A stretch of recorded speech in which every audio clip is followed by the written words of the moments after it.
Now, I want to discuss my post-spring top 25. Quickly, I'm going to go from 11 to 25, and then we'll go one by one from 10 to number 1. So you can find this whole thing on the tweets and on our social outlets. But 25, LSU. 24 is Penn State. 23 is Oregon. 22 is Kentucky. Wisconsin at 21. Minnesota at 20. USC at 19. Cincinnati 18. Houston at 17. BYU at 16. Oklahoma State at 15. Michigan's at 14. Michigan State's at 13. Clemson's at 12. Utah's at 11. Ole Miss is at 10, which is where we start. Got ahead of myself. All right. So number 10, Ole Miss. I mentioned how much I really love Ole Miss and what they were able to do in the transfer portal. The Portal King, memes and gifts that Lane Kiffin is up there with. He's doing a great job on social, telling dudes like, you should come to the SIP. When I lived in Hattiesburg, didn't nobody call it the SIP. That's how long how far they have come. Also, when I lived in Hattiesburg, didn't nobody want to go to Ole Miss. You were going to Mississippi State, you were going to Southern Miss, you were leaving the state. I'm kind of intrigued to see how that has changed since I last lived in Hattiesburg, Mississippi, which is like 1997. Okay? It's kind of interesting to me. We'll continue to see if this works. But if you know anything about life outside of football at Ole Miss, you understand where I'm coming from on that. Everybody wasn't on the program. But then again, wasn't everybody on the program at LSU until Nick Saban got there. Favorite story about how this can go.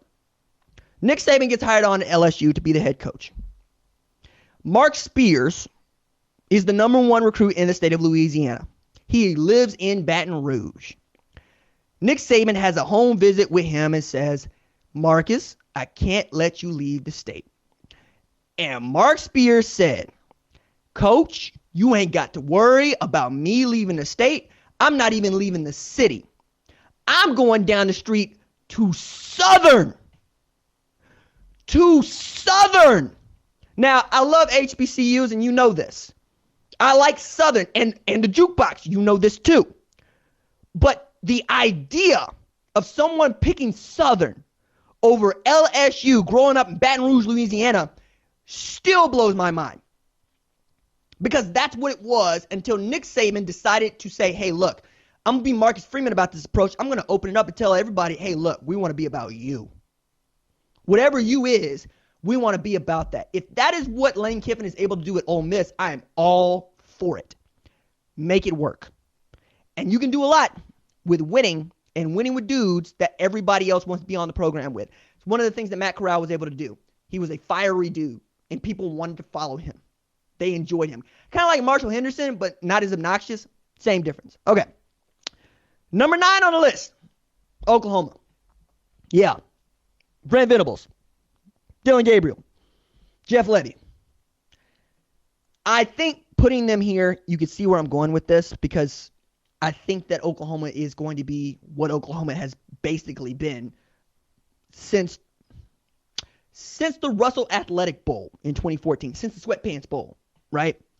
Had our get right season and been on the program ever since. I think they got the goods. I think they're going to be okay. I think the schedule sets up. Nebraska kind of gives me the willies because, well, I'm up on Nebraska, and you should be up on Nebraska. Nebraska's up against it, though, either. I mean, too. Like, you can make an argument that Scott Frost is going to leave nothing to chance this year because he can't. Because this is the year it has to come together. He went to go get Mark Whipple. O'Shawn Mathis picked them and not Texas. He got Casey Thompson. He's got Chuba Purdy. It could be cool. And I hope it's cool. But if you're Oklahoma, you got to win that football game. And it didn't look like they were going to win it until late. And Nebraska wasn't that good last year. Remember, it's the best 3-win team in all of college football. I guess how it went. Okay, number 8 on this list.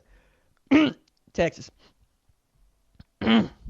Yeah, I'm going to catch hell for this. I understand, but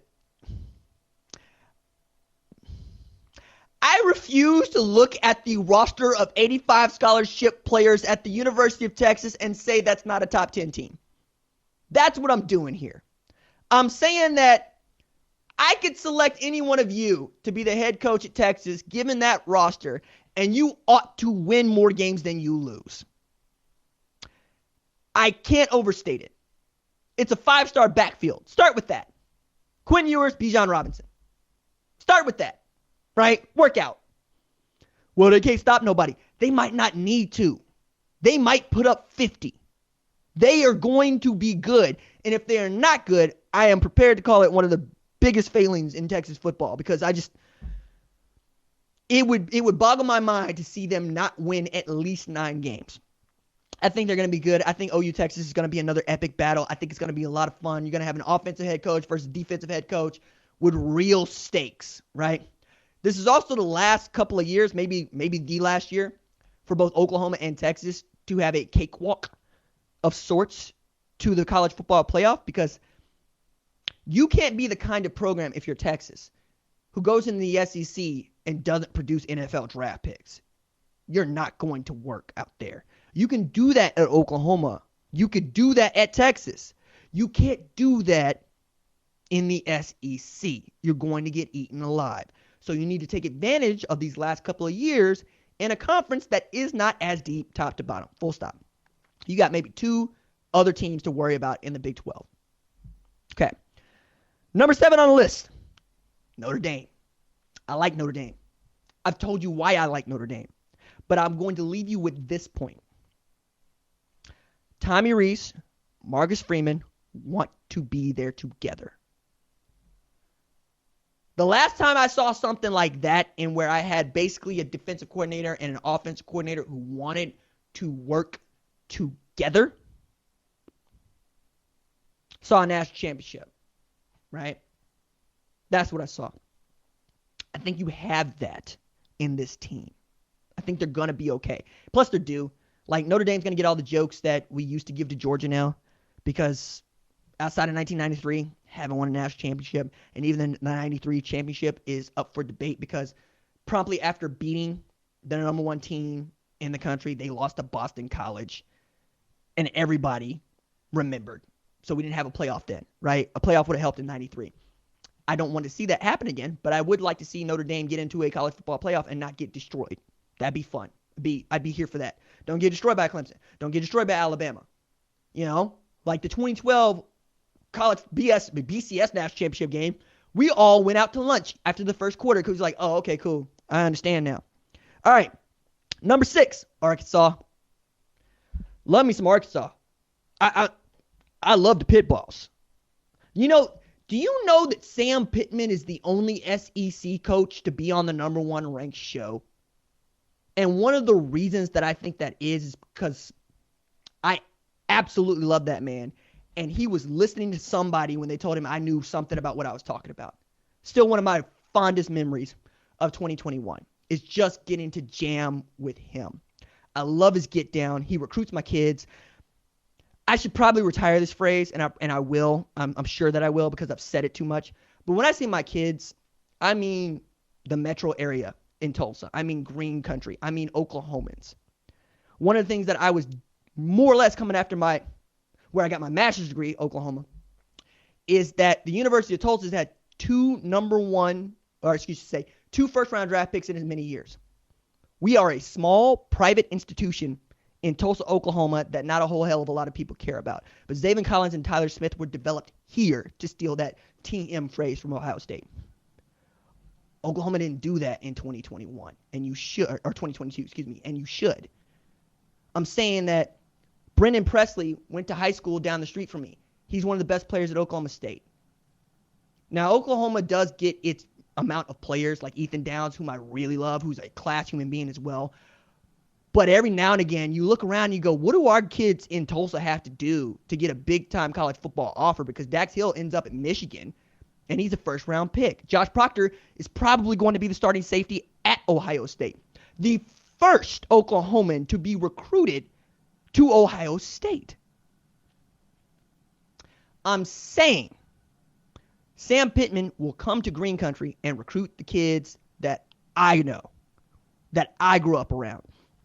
And many of y'all would cop to this, in that college football, it matters where you grew up. It matters where your parents went to school. It feels differently for you to go to school there, right? It feels differently for you to have people around here. And for Pittman to understand the number of folks that call the Hogs that live west of the Arkansas state line cannot be undersold. because Arkansas is not the place that is turning out Division I talent at the rate that, say, the state of Texas is, or even the state of Louisiana, state border. But he goes to get them, and he does not discriminate about the kids that are around his area because he understands. You grow up around us. You grow up in our coverage area. You grow up with people that come to school here. It means something different to you. One more thing I'll say about Arkansas in particular is Felix Jones went to Booker T. Washington High School. Graduated a year ahead of me, and I was at Booker T. when he was at Booker T. He has since turned himself into quite a philanthropist and businessman here in the state, here in the city of Tulsa. That matters to me. It matters to me that the kids that wanted to go to Arkansas, Oklahoma State, the University of Tulsa want to come back here and live here and do well for the people that helped them reach these heights. Sam Pittman understands that. I wish more college football coaches did too. Number 5 on the list, Baylor. I love me some Dave Aranda. I think he's one of the cool dudes in college football. All right? So I'll go at it this way. He told Jerry Bohannon, Blake Shappen is going to be the starting quarterback when we get to training camp so that we have that edge going in. Everybody understands we be on the same page. We don't have this QB derby. But he told Jerry Bohannon before the transfer deadline came on May 1st. That is a class move. He didn't have to tell Jerry Bohannon the doggone thing. He let the man know and let him enter the transfer portals where he would have an opportunity to go compete for a starting job somewhere else in August. I love that. But I don't expect anything less from Dave Aranda, who has been so very cool, more or less since I got to know him when he was defense coordinator at Wisconsin.